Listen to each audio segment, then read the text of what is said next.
Good evening and welcome back to another edition of Beyond the Backstage Pass. I am your host, Vince Edwards. You may know me from Sound Image Productions, as well as I got a couple closed Facebook groups on for roadies.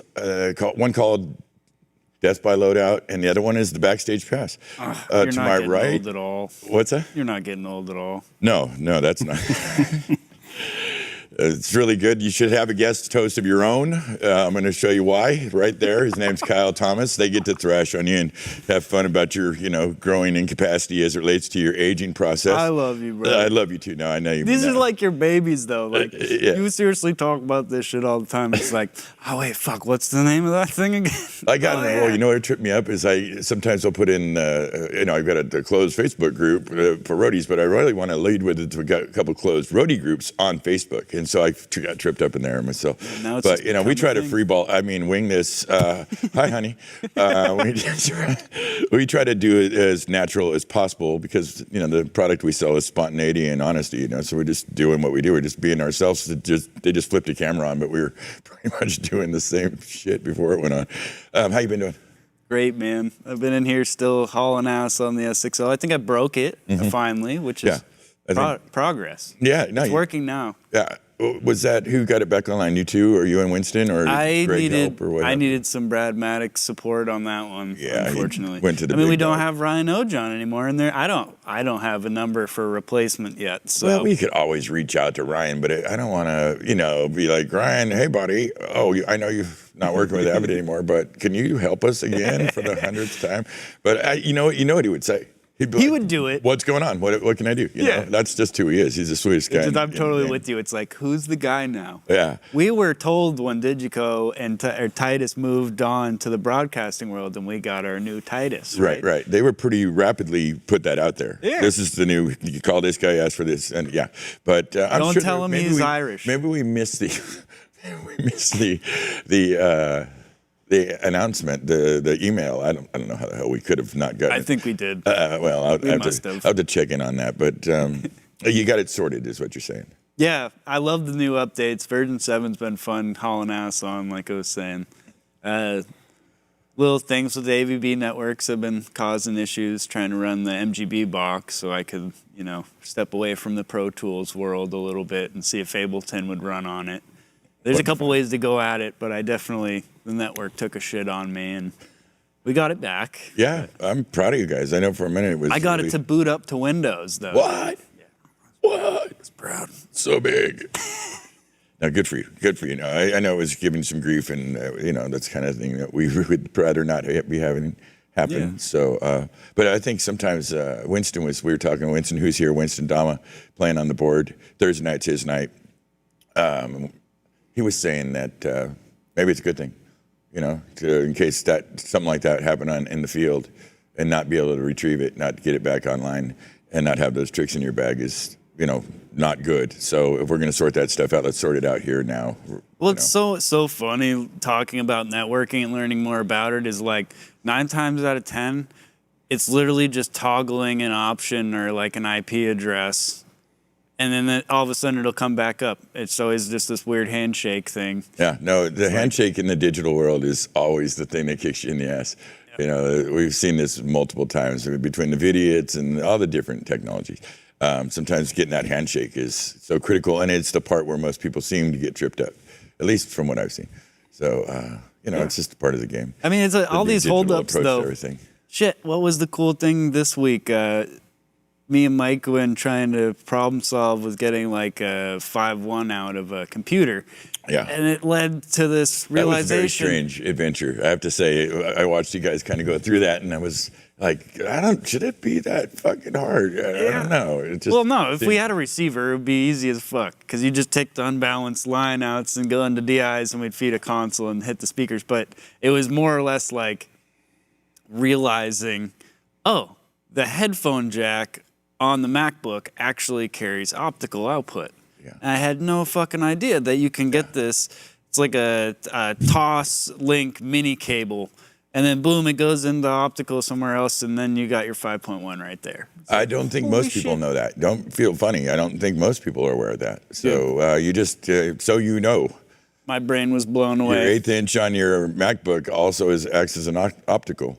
3.5 mil. Is it under 3 point? Oh, yeah. You do your European. I'm from America, bro. Yeah, I know. Largely called 3.5 and or 1/8 inch. Come up in a world of 1/4 inch, baby. You know, the 1/8 inch is even new in my world, relatively. Come on, man. We didn't even have that back in the day. Regardless, so we had guests today. We had a visitor, one of our guys. Thanks for tuning in and signing on. Good evening, everybody. It looks like our dear friend, the singer for The Infirmities, is here, Jason Martinez. Did you see what I got today from our guest?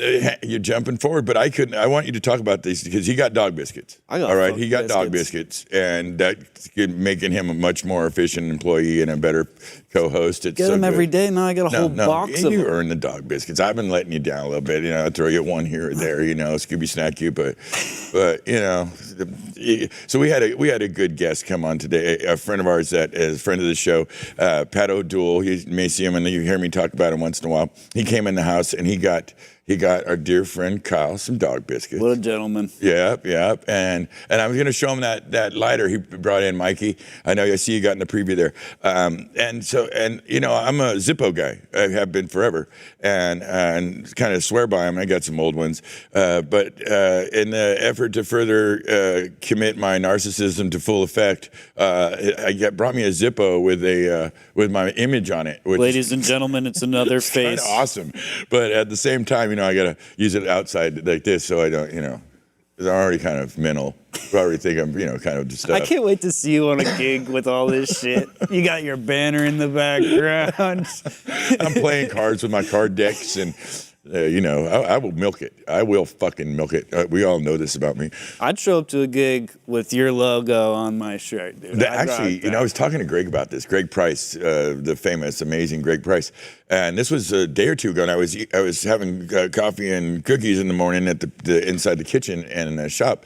And he came in and said, "You need to be doing merchandise." He just, you know how he is. He just does. He's great. He's got good ideas. And he totally wants us. And I think he had just done the I don't think it was Signal to Noise. It was the other one, How He Got Loud podcast with Chris Leonard. And Chris, we pushed them together. And he came in and he said, he was talking about how with Ozzy, when he's out with Ozzy, they sell these coasters that have the Ozzy emblem on it and the inside. And he's like, your face right in the middle. And then beyond the backstage pass, you'd sell those. You couldn't keep them in stock. And I was like, yeah, good idea. See, need the new ideas, man. You know? He's like, everybody would be wearing those shirts. And I was like, yeah, okay, we're talking about it. We have. I mean, my girl talked about it. She's kind of really down with, she understands how to get shit done when it comes to the swag, you know, the pins and the cards and all that. Do you remember the last place I looked up? I was like, oh, I'm going to get a smoking deal. It's a local place. It was kind of expensive, I remember. Why? They're not as cheap as we would imagine. Black T-shirts, for some reason, are just in high demand. I guess it makes sense. Most T-shirts come in black. But it was like, the first question I got was like, any other color you could do? Like, no. It's a strange question. Well, okay, whatever. Maybe it's harder to print on those things. I don't know. This is not what we do for a living. But yeah, it was a little, I don't want to say cost prohibitive, but it was weird. You know, it was surprising. Yeah. But it's something that I think we'll look into eventually. Why not? And throw it out there and see what, you know, anybody bites. It's I think we got a cool logo and, you know, we're doing a cool thing. So hopefully some people. I mean, any diehards really want like a T-shirt or a logo. I mean, we could just step one up and we'll actually tattoo it for you onto your body if you come into the shop.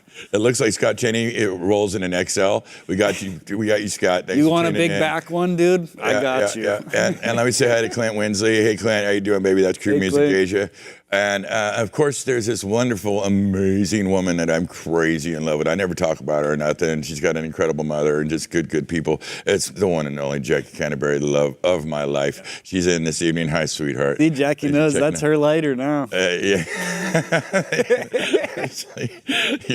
I would love for her to have this lighter. I would pretty much lay down on fire for her. She's my favorite thing on the whole planet.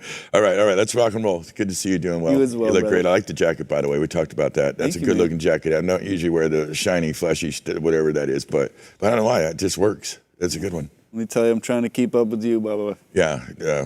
Pack a lunch. I'm just saying. Wow.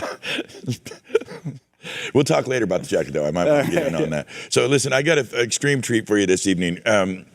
we've been in the game for a long time. We've developed some incredible friends. We really special people, and tonight is no exception. The guest we have tonight is a person I absolutely love. This guy, he's a dear, dear, close personal friend of Sound Image, of all of the many incarnations that my brother and I went through. He hangs with the family every so often for those kind of the festive, Thanksgiving type things. He's just a brother, and he's a strong, badass drummer for a couple amazing bands. My heavy memory is metal band, a hard rock band that's really killer. But mainly, where we interact with Paulie, other than our personal time, is with the company's studio instrument rental. Of course, the great SIR.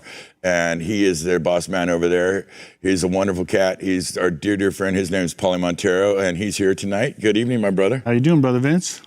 Man, I am so much better now that you're here. I miss you. I love you, and we've been looking forward to you came on early in the show's incarnation. Yeah, it was a while ago. Huh? Yeah. This was, I want to say, 32 or so shows ago, give or take. Has it been that many already? I think so. What was the show, 6 or 7? Yeah, it was like that, right? Yeah. And I think we're at 40, 41. I don't know the exact number. Yeah. Mikey keeps care of that business.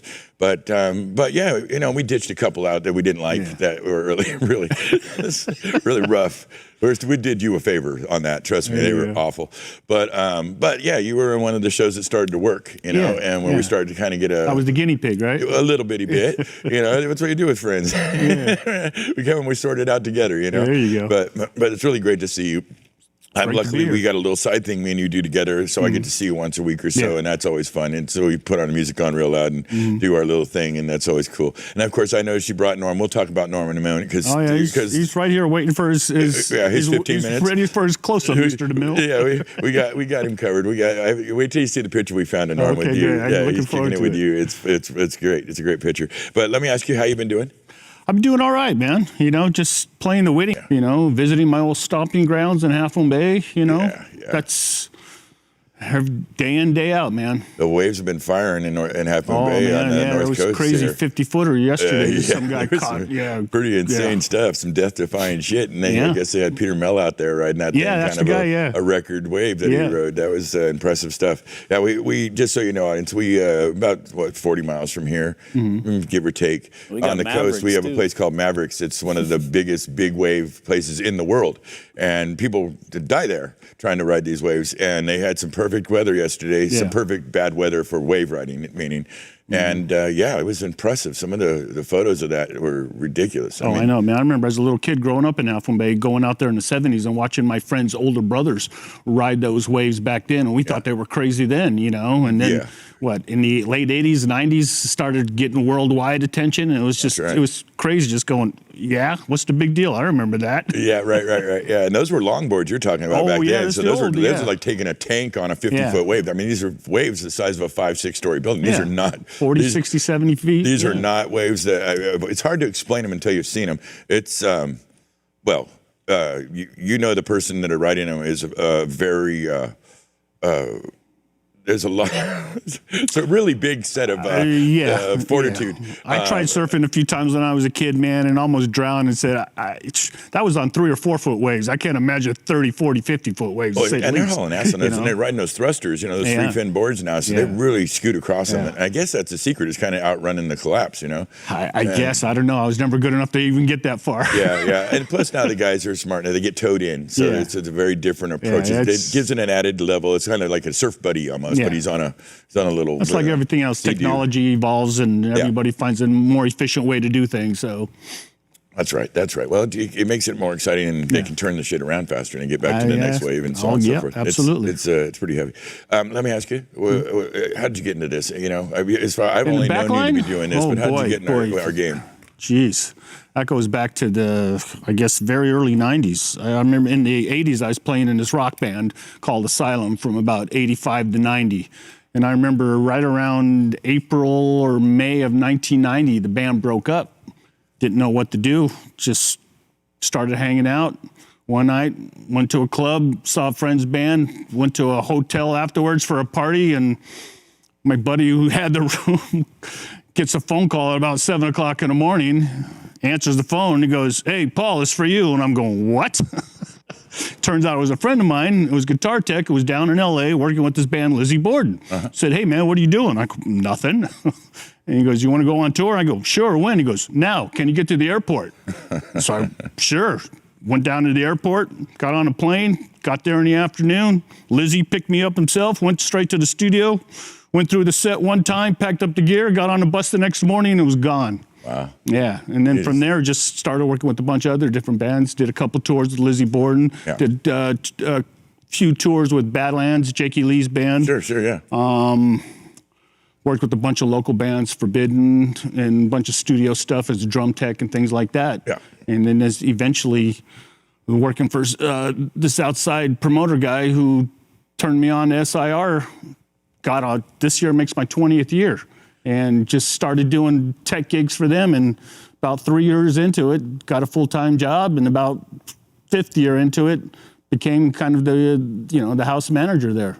And as I say, the rest is history, man. Well, I should tell the audience that although Paulie runs SIR and he's all things. If you need studio time, practice rehearsal time, or more, I think what you commonly do is go out and provide backline support. Well, some of the coolest. I love your instrument collection. It's ridiculous. Oh, it's massive. Oh my God, like seriously, dude. All the tube amps you'd ever want, all the original P basses, if it's there, killer drum sets, like galore. So you can call up.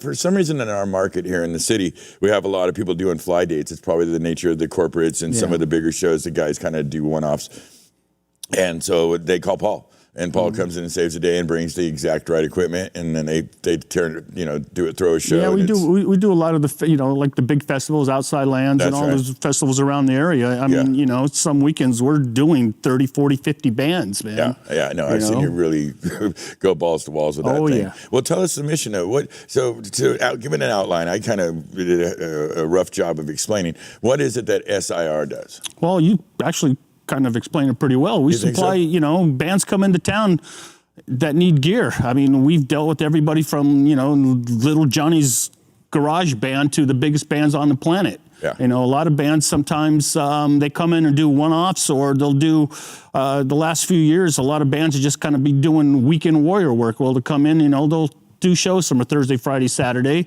Right. They don't want to bring their own gear other than their own guitars and stuff. And, they send us their rider, which is a list of the gear that they specifically want. Mm-hmm. We supply that gear or something very close to that, bring it to the gig, or they come pick it up.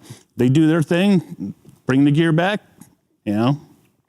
So that's pretty much it. Yeah, but it's a hell of a service, and it's critically important.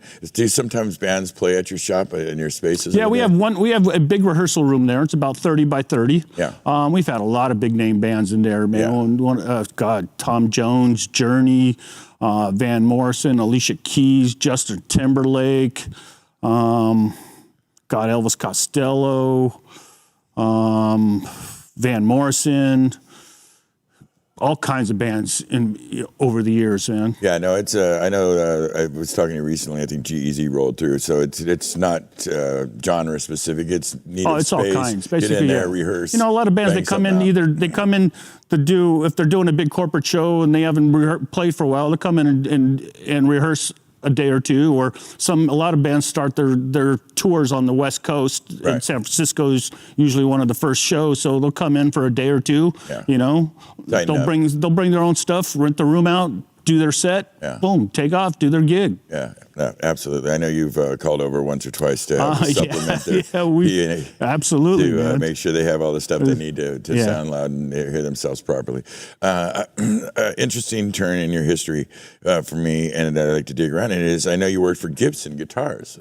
94, between 94 and 95, they had an office, artist relations office out here in the Bay Area. It was in Oakland. Yeah. And my job was basically to go out and get endorsees, Yeah. You go to a lot of shows. Yeah, well, back then, we didn't have the internet or anything like that, so we relied a lot on the magazines and things like that. My job, I'd actually look and see who's coming into town, try to find out who the management was for the bands, and get in touch with them and say, hey, can I come and have a few minutes with your guys, see if they're interested, Yeah. That was about 2 years worth of stuff. Got to do a lot of shows. I mean, God, at the height of it all, I was seeing 3 or 4 different bands a night, usually at different locations. So, I mean, within any given week, I'd see 30 shows, you know, which was really cool. Got to meet a lot of great artists, man. Well, you're perfect for it too. I mean, you love music, you love all types of music. You love musicians. You understand them, and so and you love gear. Oh, absolutely. So it's kind of a perfect fit, you know. Some people might be like, "Wow, I got to do 30 shows this week." No, you would. Oh man, I tell you, that Vince, was a sweet part of your life. I remember in junior high, man, I was one of those kids in the '70s that would literally, write to drum manufacturers, say, "Hey, man, can you send me your latest catalog?" And I'd sit there in my binder and in between classes and looking at the Ludwig catalog, Pearl, and all this stuff, going, "Yeah, one of these days I want to have that." Now, I go into our shop right now. We got like 40, 50 drum kits and that's crazy. 200-300 cymbals. Yeah, it's the ultimate toy store, man. Oh, no, yeah, your shop is really, like, if you're a musician, man, and many of us, the audio guys particularly, are somewhat failed musicians, it's a little bit of heaven. It really absolutely, is. man. Oh, my God, the collection you guys got is incredible. I wanted to ask you, we mentioned in the opening that you're the drummer for the band My Heavy Memory. Yeah. Great band. I have their CD, and like an ass, I didn't bring it out. I apologize, Paulie. But this is really, you guys are really got down. You sound great and a lot of fun. And I think are we still talking about doing something? Yeah, here with we the band's been together for, God, I think about 7-8 years now. I've been playing with the guitar player Todd for, God, 20-25 years. 49er truck guy. Yeah, absolutely. And this past July, we came out with our new record called Clarity. We got some great reviews over in Europe and South America and Asia. Yeah. We're hoping to sometime when which we're really looking forward to. Yeah, that'd be great. Oh man, it's going to be awesome. Yeah, I think we put your CD up on the screen. Yeah, there you go. And it's it's a really great CD. You guys are really great. Yeah, and I suggest you guys chase it down. Is this on Spotify? It is on iTunes right now. You can check out our website, myheavymemory.com. You can check our Facebook out. The band, we call it's kind of hard rock metal, kind of a little cross between Judas Priest, Iron Maiden, Black Sabbath, Queensryche, Stone Temple Pilots. But it's melodic, and you guys are technicians, very good playing. Absolutely. And it's just a great album. I know that's not your only musical interest, though. Yeah, I got another thing going on right now with a longtime friend of mine, Chris Scoville. We got a side country project of all things.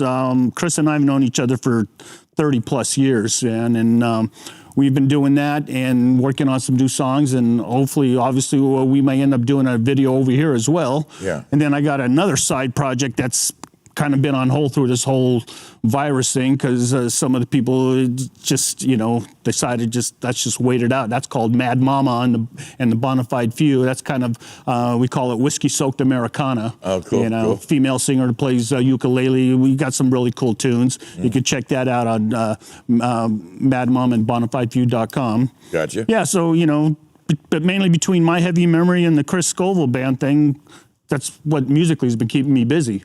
Yeah. And we just been writing songs and getting ready to do these videos, and man, just can't wait to go out and play live. Oh, yeah. Well, hopefully you'll be more than ready to go when that happens, when the green light comes. Oh, yeah. And you guys are going to have a ton of material. You had Chris in here at least a couple times, I guess, working it out with my brother, how we're going to get together. Yeah, George has been helping out with My Heavy Memory. He's been kind enough to help us with some management stuff and point us in the right direction, which has helped us quite a bit.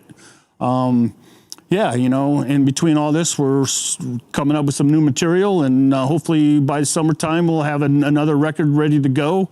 So when we do back to live shows, we'll have an abundance of material. I mean, we put out an EP a few years ago. It was 5 songs as well on My Heavy Memory, which should be on iTunes as well, or if not, at least on our webpage. So check it out. Yeah, go there. It's good. You won't be You'll be very happy if you do. I want to ask you about your love of Elvis. I just watched an Elvis documentary the other day, and I grew up with him, and I always enjoyed him, and thought his life was a little tragic and sad because he had so much to offer. But I watched this really interesting documentary, kind of talked to the whole family and the band and all that, and got a deeper insight. What draws you to Elvis? Well, when I was a little kid growing up in Half Moon Bay, my aunt, my mom's younger sister, like really younger sister, she kind of what they would call a mistake baby. She was in her late teens when I was probably 6, 7, 8 years old, and she had an awesome record collection. I mean, she had 45s from the 50s and 60s. Cool. I mean, the original stuff. I mean, she turned me on the Rock Around the Clock, the original 45, man, and everything after that, the Beatles, and she was a huge Elvis fan, and just play that stuff, and God, how can you not like that voice, man? Kind of impossible. I mean, he had a weird kind of, his charisma was infectious, and the early stuff was kind of sad to see him used the way he was, to push him into movies, Colonel Tom Parker and all that bullshit. Oh yeah, well, that's a whole, man, we could spend another 2 hours trying to sort that thing out, man. I mean, as a kid, you never realize what that dynamic is. As I've gotten older now, especially this stage in life, you look back and you see what was going on, going, what the hell? Well, there was that weird father dynamic going on there. And then he couldn't figure out what Colonel Tom would never take him overseas. And it turned out because Colonel Tom wouldn't be able to get back in the country. Because he was, where's he from? There's a huge backstory to all that, man. Yeah, he's playing like he's some Southern gentleman or whatever the hell he was. When he was, kind of a crook. Oh, yeah, he was a carny, I guess. Yeah, but I guess he couldn't leave the country because Elvis wanted to go to, he wanted to go to Europe and he wanted to play in Japan. And Colonel Tom just kept booking him on these TV shows. I know it was a trip. It was a pretty. I know much, it's funny. I just saw an Elvis movie. I've been going through the TV channels. I saw it was Easy Come, Easy Go the other day. And he did a lot of movies. Yeah, I think he did something like 30-something movies within they were having a 4 to do or like 6 year period, man. It was like 3 to 4 years. It was crazy, man. That was pretty regular. That was pretty normal for him. I mean, I always, roused about Viva Las Vegas, all those are Blue actually Hawaii, pretty good ones you mentioned, Oh, yeah, man. Cool stuff. Yeah, it's funny because years ago I was working at this club kind of booking bands, and it got to the point where the owner couldn't pay me, and I said, well, okay, how about we do a trade? He goes, well, what do you want? Well, on the wall in this club, he had a bunch of Elvis gold records, like about 12 of them. I go, how about the Elvis records? He goes, you want those? And I go, yeah, I want those. So he got a screw gun, took them off the walls, and I got them hanging in my apartment. Yeah, I got my wall of Elvis, man. No, don't forget the big picture of Elvis. Oh yeah, in the big picture. Yeah, That's very cool. Yeah. Now, you're a real deal. Oh man, dude, we all got our kind of roots in that, right. And that's right. Man, I can't help every time I hear Elvis on the radio or wherever, man, just to stop and go, hey. He's amazing. And, absolutely, man. Well, he left us too early, and while he was here, they didn't use him. Well, that's a whole nother story. I have to say. Life in the big city. I mentioned Norm on the way. Now, Norm is a fixture to us. We love Norm. I know Vincent. Norm's the only reason you wanted me to come back. But that's okay, man. Don't put it that way. Now. You guys want to see him? Norm, calm down. Some Norm. Norm, take a Norm pill or something. Norm gets really rambunctious. Oh, here we go. Look at how hyped up. There's my Norm. That's Norman right there. There's my little Norm. Little boy. He comes in. He's a great front of house type dog. We get into a project over here with Paul, and Norm will just like curl up on a chair. He's a gentleman. With us and look at he wants some of your He doesn't coffee. have a whole lot. Well, he drinks out of cups. He will. He'll Last drink week that. we were giving him some water, and we were drinking him, feeding him right out of the cup there. Norm's he's kind of a little human in many ways. How you doing, buddy? Oh, he is, man. He's such a mellow dog. I lucked out so much by getting him. How did you get Norm? Well, it's funny because before I got Norm, there was about an 8-month period where I didn't have a dog. Before that, I had at one point with my ex, we had 3 dogs at one point, and unfortunately, we went our separate ways. And at that point, we had 2 dogs. She took one with her and left me with another one, which was about 17 years old. It was blind because it had diabetes. And a couple days after she left, the poor dog had a stroke, and I had to put him down. That's rough. So yeah, man, after years and years of having dogs, it was just so weird. And one day I had a friend call up and say, "Hey, man, can you watch a dog for me for a couple days until I can get him into a shelter?" This was like on a Saturday morning. And I said, sure, bring him on by. So we brought him by the shop and, you know, checked him out and asked him, is he a mellow dog? And he said, oh, yeah, absolutely. And I go, all right, well, you know, just leave him with me here a couple days and, you know, I'll talk to you on Monday. Yeah. So he left, and literally about 5-10 minutes afterwards, man, because Norm and I just hit it off. I called him back and go, hey, man, can I just keep him? He goes, I knew you would. So I've had Norm ever since. It's coming on about 2.5 years now. Yeah, is this a little over 2 years? I think he's somewhere between right now about 11 and 13. Didn't really know. Yeah. You know, so. His gray hairs are set in. He's Oh, yeah, he's a Chiweenie, half Chihuahua, half Dachshund. So he's a great dog, has a great temperament. Yeah. He loves being in the room when the bands are playing, you know, and the noise doesn't scare him at all, right, Norm? Dove Good boy. just chimed in on the chat, said, hey, Norm, I've heard so much about you. Oh, I tell you, Norm, you know, we've had a lot of big name bands in our studio, and Norm is a hit. We had the Pretenders in there a few years ago, and they were just again starting to. Their first show was at the Masonic, and they were to kick off their tour, and and Chrissy Hine just fell in love with them. She goes, "Oh my God, can I take him on tour with me?" I go, "Well, you have to take me with you too." Yeah. So we can work that out. Yeah, you know, I have a great photo of Norm and her, and then we had Tom Jones in there a couple years ago, and he was kind enough to take a photo with me and Norm, and yeah, he took a couple actually. Yeah. Tom, I tell you, man, that's another guy. When I was a little kid, my aunt turned me on to. Yeah, he's badass. And I mean, the guy's 80 years old. How cool he is. 80 years old, and that guy, he was in our studio. He sounded phenomenal, and I was talking afterwards. I said, "Tom, you sound great." And he goes, "Oh, thanks. You know, I don't feel all the way. You know, I'm just about 3/4 of the way." And he goes, "Yeah, come to the show tomorrow night, and you'll see the full time." Wow, okay. Yeah, he still brings it. Oh yeah, he does, man. No, he's talk about pro. I mean, that guy, absolutely, Jesus man. Christ. I've been fortunate enough to do a few shows with him over the last 20 years. That's right. So Yeah, he brings it. Absolutely. Boy, there's so many. I'll tell you one of the shows that stands out. I was just thinking about this the other day. It popped up on my Facebook thing. Was back in, I think it was 2009. I've done tons of shows with the Beach Boys. Oh, sure. Beach Boys they are the longest running act that SIR has dealt with. Okay. 50 plus years. SIR has been in business 53 years now. Yeah.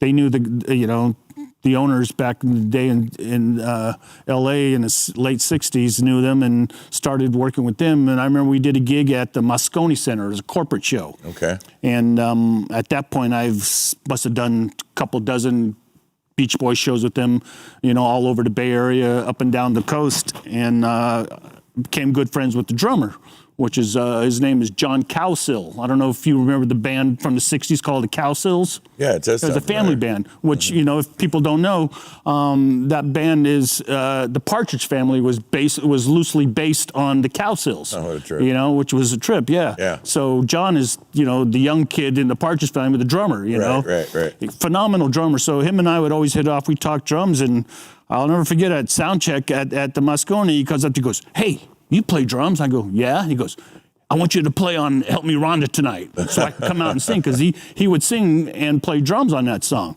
And I'm like going, "What? Really?" He goes, "Yeah." And I go, "Well, maybe you should ask Mike if it's okay, right?" Right. So, and he did, yeah. And I go, "Well, okay, well, can you guys just run through the song one time and I'll record it on my phone and then watch it," right? So they ran through it.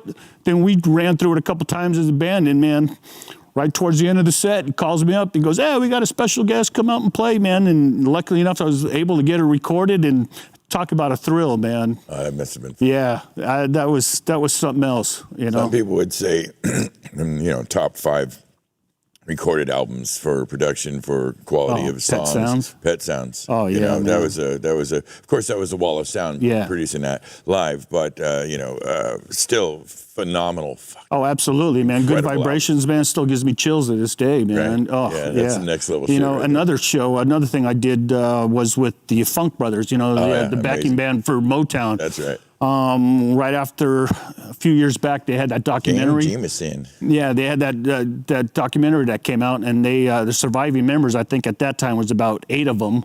There was a couple of the drummers, a couple of the bass players, a couple of guitar players, the percussionists, tambourine guy, Jack, I forget his last name now, the guy who played tambourine on every freaking hit song, you know. It was just phenomenal. Yeah. I did like 6 or 7 shows. One of them was a New Year's Eve show with the Dead at the Coliseum back in weird. God, 2004 or something.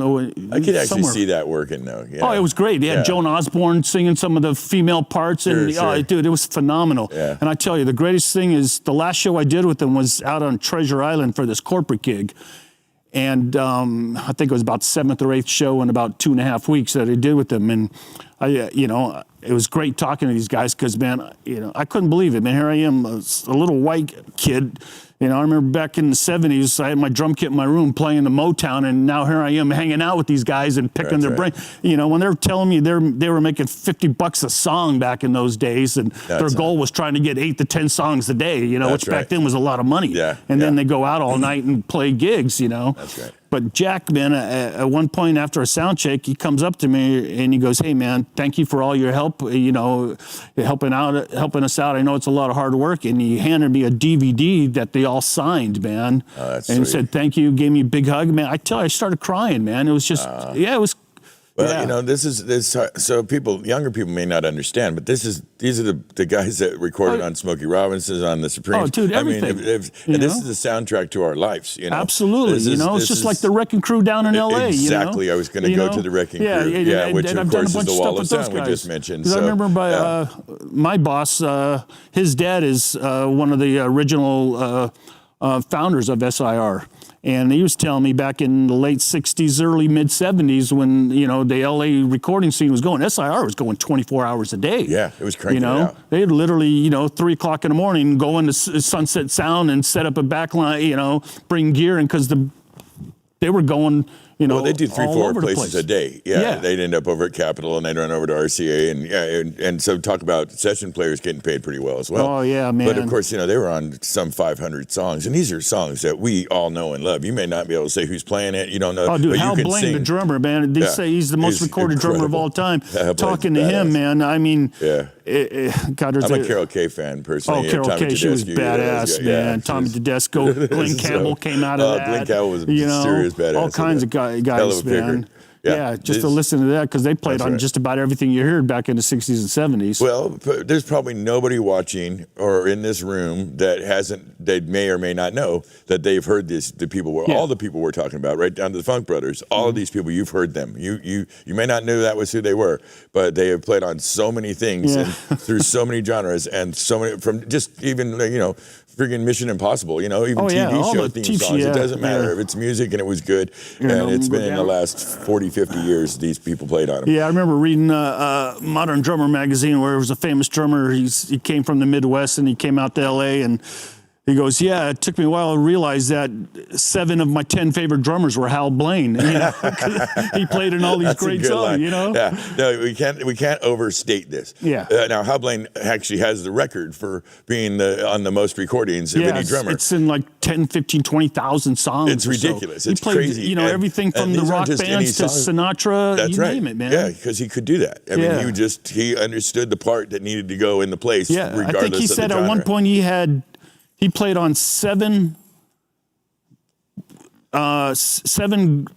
best Grammy songs of the year in a row. That's crazy. Yeah, it was just, he had a wall. He showed me a picture of his old mansion where he had a racquetball court, kind of like what Elvis had, that he turned into his gold record room, and there was literally thousands of them on these 4 walls. It was incredible, man. Absolutely incredible. The output of that guy and the consistency. Oh, big time. Oh. That's why you called these guys. That's why you called the Funk Brothers the Wrecking Crew. Particularly the Wrecking Crew comes to mind because they touched, I think, even more bands' lives and more. Yeah. And it was because you knew they'd get it. And you'd say, "I need this." Yeah. And they could bang it out. They'd do a couple runs at it, knock it down, lay it down, and get up and go out and go to the next place and do the same thing and do this over and over. Yeah, 5, I mean, 6 thank days a God week. there's been some documentaries on both of those, on the Wrecking Crew and the Funk Brothers. So I would haven't suggest seen the Funk Brothers one.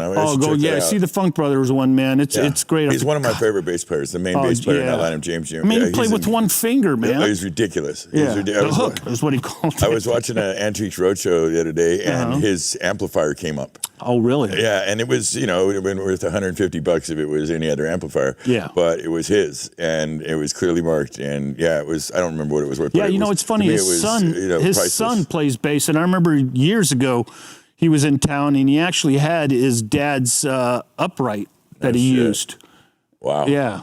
Wow, that must have been spectacular. I don't know how he could work the angle of I'm James's son angle for the Doors, but I bet he played really well. If there's anything about the DNA part of it. Yeah. Because my God, that guy's literally one of the best bass players of all time. Absolutely, man. And his style, he had a thing that was really all his own. Really, it was very hard to duplicate. Absolutely. As we're on the subject of musicians, this is something me and you we're kind of musicologists in a weird way. We have recently been talking about a weird deep sorrow that overcomes us when we remember that Neil Peart is not on the planet anymore. Oh man, that was a tough one, man. I was out with Mikey. I told you about this. I think we were out going to get lunch, and I put on Rush. So I had my stereo. I'm going around 110 dB. And it's pretty almost like a rock concert in there. And I turned it off real quick, and I said, dude, it just came over me. I said, can you believe we live on a planet? There's no Neil Peart. It just, how does it affect you? I know. I tell you, man, as a drummer, man, I got lucky enough to see him back on the Permanent Waves tour when I was just getting in the Rush. That must have been 1980, 81-ish or so. And then Moving Pictures came out, and it was just blown away. And, I've listened to those records so many times over and over, seen them at least it's a masterclass in drumming. Oh, yeah, absolutely. And the thing, especially with Neil, is over the years I got into his writing. The guy was a prolific writer. I mean, you read any of his books, man, and he puts you right. I mean, you can paint a mental picture of where he's at. He's talking about, different shades of greenery, bugs flying, birds, incredible. I mean, the book he wrote called Ghostwriter, which is about his adventures after his wife and his daughter died, man. I mean, that was heartbreaking. Yeah, within a year, he changed him, Yeah, I know I've only spoken to Brad a couple of times, and I think I made the mistake one time of mentioning Neil, and I kind of got that look like, I don't want to talk about it, and I'm just like, ooh, okay. Well, Brad's a relatively personal, he keeps it close, Brad I get it, man. He's not an emoter, but at the same time, I think that there's when you work with Rush, I think there's an unwritten rule that you don't go around. You keep it. You kind of take the Canadian approach to that. It's a professional courtesy. Because I've been fortunate enough for probably the last 17, 18 years, I've been fortunate to work with Van Morrison, a lot when he comes to the West Coast. And within the last few years, now I pretty much take care of whenever they come to the States. If there's an SIR nearby, I've become good friends with the production manager, and we kind of work it to where SIR supplies the gear. And, I've seen a lot of stuff, heard a lot of stuff, and it's one of those things where professional courtesy, you keep it to yourself, man.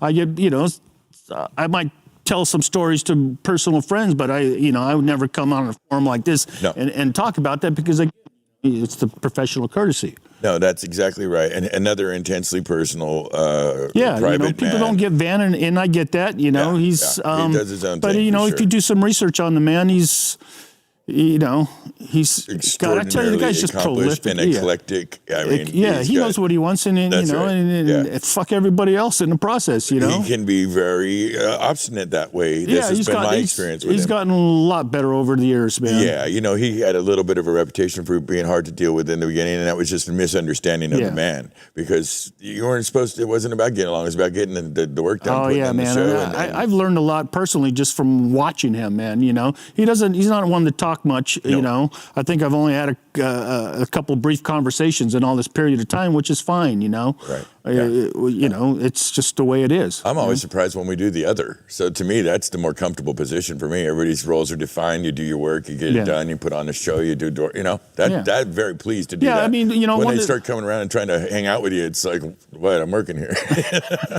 But that is one of the perks of this industry is,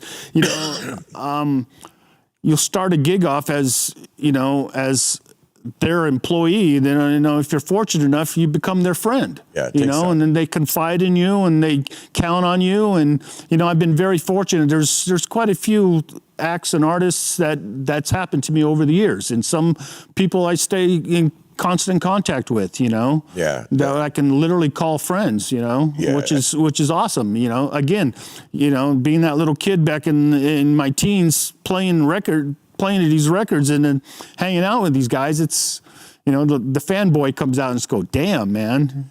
Well, you know, I have that with a couple of them myself. I try not to reach out too much, but sometimes we'll reach in and we'll combine somehow. Yeah. And there's just some acts we came up with in the 80s that, you know, I don't know, something about coming through those struggles together. Oh, yeah, 80s, kind man. of brings you together. You know, we survived the drugs. We survived all the pitfalls of coming up in that time and, you know, still here. Yeah. And so there's a kind of a shared survival thing going on there with a few of them. And so I enjoy that. But, you know, you get to the point, I think the point you're talking about is where you get past the recognition that they're, you know, Jimmy Lyons of Eddie Money or Chris or whoever, and it's just guys. They're just coworkers, compadres. And that's a sweet place to be. But there are some other acts. You know, it's a delight. Rick Allen. Has been on the show. I tell you, just a sweetheart of a guy.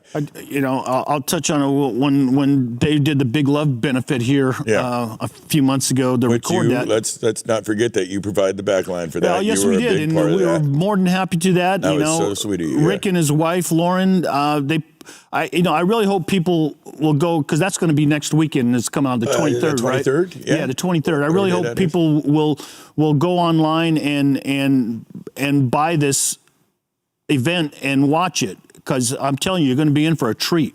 I was here for that recording, man, and it gave me goosebumps, man. Yeah, they did well. I mean, the sound was incredible. The performances were incredible. And I tell you, man, I've been a huge fan of Rick's since they first came out back in the late 70s, you know. I mean, God, the guy was 15, 16 years old when they recorded that first record. He's got a 40-plus year career. Yeah, he's only That's insane. The guy's only 4 or 5 months older than me, you know. And when that album came out, and I'm going, this guy's my age. How in the hell is he this good? You know. Well, he had some really great foundational help though. You know, you got Mutt Lange in the mix. You got Bob. All the people that were behind that thing. Yeah. And plus, these are some very talented people in Def Leppard.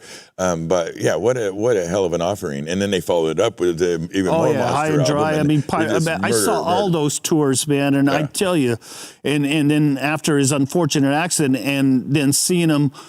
On that first tour back, I mean, the guy's just freaking phenomenal. You talk about inspirational. I mean, you know, the brief time I got to spend with him and talk to him, man, I mean, he's such a nice guy, such down to earth, you know. Extraordinarily pleasant. Like you said, humble and kind. And, you know. He gets it. He's one of those guys that gets it, you know. I never, you know, when we hang out with him, which we've done many times, I never get the impression he's Rick Allen of Def Leppard. He's just one of the guys we're kicking it with, and he's shooting the shit, and it's just normal talk, you know. It's just a very, very, I can't express this enough. He's an extremely normal guy. Yeah. He doesn't come with any of the baggage or any of the things maybe you've seen with other folks or we've seen with absolutely. other folks. I mean, we've dealt with some artists who, for lack of a better word, have gone to the extremes with, you know, substances and alcohol and like we've done ourselves. You know, some of them just never come out of it. Some of them literally never come out of it. They're no longer with us, sadly. I mean, if anybody ever had a reason to be bitter, it would be Rick. But man, the guy. I remember hearing about him being in the hospital room and sitting there in the bed just trying to figure out how he's going to play again and thinking to myself, how's he going to pull this off? And then you see it and you just go, holy shit, man. You know, and I think to myself, could I have had the balls or the strength to do that back then? Yeah, it's hard to know. Yeah, man. I hope I never have to come to that. He surrounds himself with good people. He's got an amazing wife. Well, he had a great band that, you know, that they were literally brothers and they waited for him. They didn't give a shit. Yeah. I mean, granted, they were in a position where they could wait for them, you know, and they were one of the most successful bands in the world at the time. Oh, absolutely, man. Yeah. I mean, there was no band bigger at that time. Yeah, they owned the airwaves, didn't they? Oh yeah, man! I mean, God, I even had that. I even had a pair of those Union Jack shorts. Oh my God!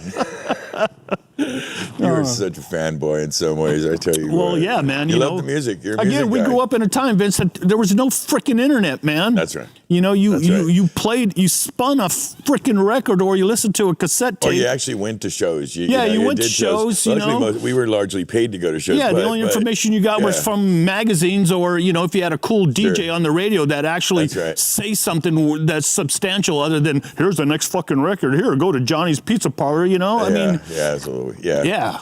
I think we both grew up largely large market radio stations where they kind of had it down. They understood how to deliver the music. Yeah, there was a lot of great radio stations around the Bay Area back then. You know? I started out when I lived in Apple Bay. We had KFRC, Dr. Don Rose, man. I let that in KSAN. You talk about stations that would play different music, man. It was awesome, man. I mean, that's kind of where I got the love of rock, blues, country. You get to hear all that stuff. And then in San Jose they had KOME and KSGO, and you got to hear all the hard rock and metal. And K-Fog up here too. I believe then K-Fog, for those guys. My God, when they were in the mix, M. Dung, remember? Yeah, no, we're lucky to grow up in the Bay Area, man, because music-wise, we definitely got we got a lot of diversity, man. I came from from large market to large market, so I came from LA where we had KMET and KLOS and these big ass rock stations. In the old school days of like '78 rock and roll, Van Halen and Deep Purple and all that shit, Foghat. And so they really built it up big, and then we came up here kind of almost overnight, and the punk rock thing was firing real hard. But even there was KPFA and KLOS and these channels that would, in some way or shape or form, kind of accommodate to us. But we'd kind of jump around between KSJO and KOME. Oh man, I remember the punk scene. I remember going to the Mabuhay Gardens, man, and Rock on Broadway back in the days, man. If people never experienced the Broadway in San Francisco in the 70s and 80s, man, you missed out. Because just picture that street on a weekend. I remember going there on a weekend on a Friday, Saturday night, and there'd be thousands of people on the streets, man. And you had so many cool shows going on. Well, just between, you were talking about the geographic location right there by Big Al's, where you had the Stone right here. Yeah. Right across the street was the MAB, and right next to that was on Broadway. And one of those. There was the MAB downstairs, Broadway upstairs, Stone literally across the street. A few doors down was Chi-Chi's. Down the street, down the stay up, we'd go all those different places, check out the shows, the girly shows and all that. First time I ever saw Metallica, and they weren't Metallica as you know them. They were nobody. They had nobody knew who they were. And we were at the Stone trying to get paid for doing some work for Bobby Corona, who owned the Stone. Oh, the I remember Bobby. I played in bands. We played there. I had some interesting run-ins with Bobby over the years. Oh, yeah. He was known for that. That night was one of them. We were having that with him that night, trying to get paid for Eddie and the Tide. We were out working for Eddie and the Tide for Atlantic Records, and he was their manager. And me and my brother were trying to get paid, and he's like stonewalling us like he normally did. And I don't know, somebody was playing in there. It was pretty rocking, but we went outside to smoke, and we could hear across the street, the Mad Fab was this band killing it. But we didn't know. We were little punk rockers, We just knew it was kind of fast-paced and hard, and it looked cool, so we kind of sauntered across the street. It was like a Sunday or something. It was an off night. It wasn't a normal night. And it was very lightly attended. And there was a door guy, and he knew us from being around. It's like, it's midnight, no door charges, or you got like one more song or two more songs, and come on, go in. And we popped in. We're pretty young. By all rights, man, we shouldn't be there. And it's Metallica with Dave Mustaine playing "Hit the Lights." Wow. And we were like, I remember me and my brother looking at each other, because again, we're coming from the punk rock mentality. Slayer isn't out. We haven't heard the first Slayer yet. We were only kind of, Motorhead maybe, but the edgier metal was still not really a thing yet. And we looked at each other and we knew like something was changing. Like it was clear that we were in a new age. Like we had to be aware of this. And then it was very shortly after that, Kill 'Em All came out, and then we heard the first three songs on like a cassette of Slayer, Show No Mercy, and we're like, oh wow. Oh yeah, man! I tell you, and then that whole thrash scene exploded, man. And some great bands came out of that. Violence. I got some good friends in the band Violence, and oh God, Exodus. Sure. Forbidden is a band that I worked with that was highly underrated. A bunch of other cool bands, Vicious Rumors, Heathen, all those bands back in the day, man. I mean, it just took it to a whole nother level, man. So and then obviously, and then the hair bands kicked in. Actually, my band Asylum was a hair band when I actually had hair. I don't know what the hell we were thinking back then, but it was a fun ride while we tried. So, right. Yeah, good memories. Listen, you've been doing this for a while. You've been paying attention. I know this. I know we're all, especially guys like us, and we talk back and forth. to what potential future holds, especially with the fast developing events in our lives, political scene and so on. And I was thinking, I want to know what your opinion is of what the future holds for our industry. Well, again, we're in this holding pattern right now. Okay. There is light at the end of the tunnel. Let's just say the light's getting closer, thank God. Yeah. By all accounts, according to the people who are supposed to know something, hopefully by September or so, shows will be coming back somewhat in mass. But, I see it probably around this time next year, 2022, it'll really get back to normal. And I tell you, man, I really got this feeling that, we're going to go from a famine to one of the biggest feasts ever, because you know what? Everybody and their grandmother and their aunt and uncle's bands, they're all going to come out. They're all going to hit the road, and we're going to all be so freaking busy, man. We're not going to know what to do. Yeah, I totally agree with that. Yeah, I can see that happening. It'll probably be, I would say, at least all of 2022 is going to be like that into 2023, where bands are just trying to make up time. Yeah. In the industry, I think is going to be a heck of a lot different, depending on how, there's going to be that little kind of break-in period once everybody gets the vaccine and people start feeling more comfortable with going out and doing shows. Indoor shows, I think, are going to be a little interesting. Sure. I think you're going to see some continued distancing type shows. Outdoors will be interesting. We'll see if these big festivals are pulled off. Well, I know Another Planet Entertainment and Live Nation, they're chomping at the bit, and they're trying to schedule stuff up at around October. Yeah, I know that, like Bottle Rock, like on Memorial Day weekend, I believe that got pushed back till September, or it was either Labor Day or the first weekend of October. And Outside Lands, have no idea, because that's usually like the second week of August. Yeah. So whether or not, we'll be open 100% to do that, I can imagine they don't want to cancel it again. So maybe they might push it back to September. But again, that's, Mary says we had her last week. Yeah, I saw that show. Great show. And we love Mary, you know, and she seems pretty up and in a good space with it, thinking that they're going to throw that big ass show. I mean, that's it's probably one of the best shows in the Bay Area. Man. I mean, it's one of those festivals. Good. I've been there since the very first one. Yeah. You know, you got a lot of seeing blood that in thing. Same thing with Bottle Rock. I was there from day one, and the first time Outside Lands, seeing how that's developed over the years, and I know they got it down really well now. It's 12, 13 years into Outside Lands. That's right. I think Bottle Rock's going to 7th or 8th year, or I think so. Maybe 9th year now. Yeah, something like that. Well, if we get a show out of them this year, but we'll see. Yeah. We'll see. You know, I'll be there with you, whatever happens. Oh, I hear you, man. I'm looking forward to it. It'll be nice. It was, it's. If you want to kind of do the lemonade out of the lemons, it's kind of nice to take a little break. But, that was, we shut down last March. It felt great for a couple of weeks to take a break. Then afterwards, it's like, oh, wait a minute, how long is this going to last? Right. No, unfortunately, it's lasted this long, and it's going to be a little bit longer, Yeah, I'm good with it now. We're done. Yeah, I was good with it a long time TV ago, and man. bonbons and hanging with friends. I want to throw some speakers around and some stuff. But I think a lot of people, myself included, are taking this time to kind of do a little introspective. And I know me personally doing a lot of working on myself, man, just trying to be, a better person, You're a pretty great person already, Paulie, but you can tighten up the hatches like we all could. Well, finally got to the point in my life where I just stopped doing some of the silliness, I don't drink or do anything anymore, and I feel great, and you look great. So, you do, buddy. You're all bright and bushy, and you're looking good. Yeah, no, good for you. And we got to come to these realizations at some point. But it's never too late. One thing I would touch on, going back to the Big Love benefit. That benefits people in our industry that need a lot of help, not only financially, but in kind of a support thing. That there's been a lot of people in this industry that have committed suicide.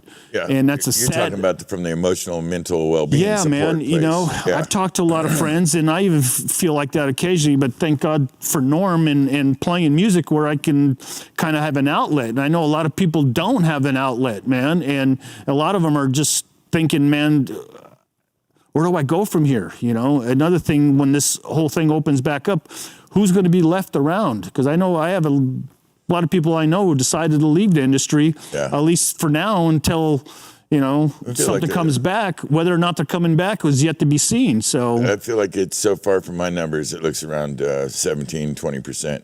Yeah, man. Are having to make other decisions.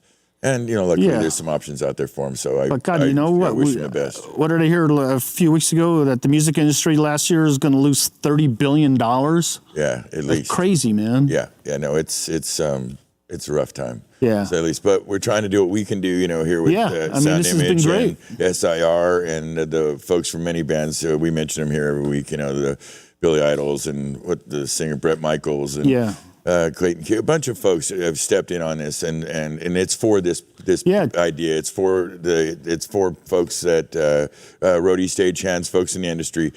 So whatever money we were able to raise from that, we've all donated our time to it, and there it is there. Check it out. It's going to be a good thing. It's January 23rd, 2021, 6 p.m. Pacific time on Nugs TV. Check it out. Paulie, it's a great deal. Benny, always a pleasure, my brother. You know I love you and your brother, and I love this place, and thank you so much for letting Norm and I come out and hang out for a while, man. It's absolutely my great honor. Thank you for all both right, of you brother. showing Thank up. you, man. Love you, brother. Love you, too. All right, guys, listen, we're going to do this real quick. We want to get the hell out of here. Loving Hands for Stagehands, reach out to them. That's a great group on Facebook. John Del Rio, the founding member, Bob Powers, all-star badass rigger, my brother, all run this page. John Del Rio was just here a minute ago. He came in to say hi. It's a place to go get some good, hopeful kind of resources on if you're ever having a bad day, that type of shit. Go check them out. And Big Love Army, that, of course, is Laura Monroe Allen and Rick Allen's page. From Def Leppard. Check that out. It's a good place to get a kind of a nice little loving feeling. It's kind of just like it's in the name, Love Army, Big Love Army. And then, of course, Project Resiliency and Raven Drum Foundation. Those are associated with Rick Allen. They're places to go for mental support and outreach. Check them out on the internet. It's a good thing. And, of course, our dear brothers at EAW Users Group. We love them over there. And I want to send a shout out to my dear brother for me, which is Charlie Zaricki. He gave us this. Can't say that enough. You're going to be in this business. And I couldn't do it without you, you beautiful, handsome son of a bitch. Thank you for coming in. Right back at you. You know I'm in love with you. You just what? Okay, and I'm just going to say this to you right here, right now. I got to quit smoking. I'm not going to do that. I don't know. Don't be putting that. I may or may not have gotten a picture sent to me that was told it needed to be edited with your face on it. You want to go that way? So, cool. I'm cool with it. You might have a lovely picture hanging up in your office pretty soon. Yeah, I've found weirder things in my office. So, unfortunately, I've seen it. If it makes you happy. Want to send a shout out again. Thank you for Pat O'Doul joining us this evening. It was a great treat having him in the building. And of course, Winston Dame's in the house, Bernie Broderick's in the house, and my dear friend, Michael Brown. Couldn't do it without him. Another shout out to my wife. I love you. And I will see the rest of you next week when we have the guest Anthony Powers. Next week, LD Badass. Going to be a great show. Please tune in. We'll see you again Thursday at 7 p.m. Until then, you guys be good to yourselves and each other. Have a good night.